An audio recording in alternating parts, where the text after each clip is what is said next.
বাল্য বিবাহ প্রতিরোধে শিলচরে বাল্য বিবাহ স্বাধীনতা রথ চালু করা হয়েছে।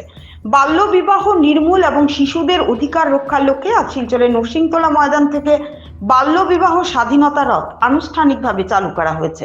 রাজ্যসভার সাংসদ কনাথ পুরকায়স্থ এই কর্মসূচির উদ্বোধন করেন।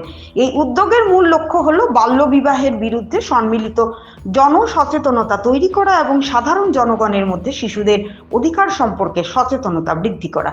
প্রকল্পটি বাস্তবায়ন করছে কাছাড়ের একটি স্বেচ্ছাসেবী সংস্থা উদিচি, যা দীর্ঘদিন ধরে শিশু সুরক্ষা এবং সামাজিক ন্যায় বিচারের জন্য কাজ করে আসছে। রাজ্যসভার সাংসদ কনাথ পুরকায়স্থ, দক্ষিণ আসাম রেঞ্জের ডিআইজি জয়শ্রী খেরসা, রোজকান্দি চা বাগানের ব্যবস্থাপক ঈশ্বরভাই ওবাদিয়া এবং অন্যান্যরা অতিথি হিসেবে উপস্থিত ছিলেন। জন্য কারণ যেটা হচ্ছে, উদ্দেশ্য যেটা হচ্ছে সরকারের দেওয়া পদক্ষেপ, ছেলে মেয়েদেরকে শিক্ষিত করা, তাদের ভবিষ্যৎকে সুরক্ষিত করা এবং তার মাধ্যমে সমাজকে এক সংগঠিত রূপ দেওয়া, এই চিন্তাধারা নিয়ে সরকার কাজ করে যাচ্ছে। আমাদের এই উপত্যকায় উদিচি যে সংস্থা রয়েছে, এনজিও রয়েছে, এনজিওর মাধ্যমে তার জন্য সচেতনতা,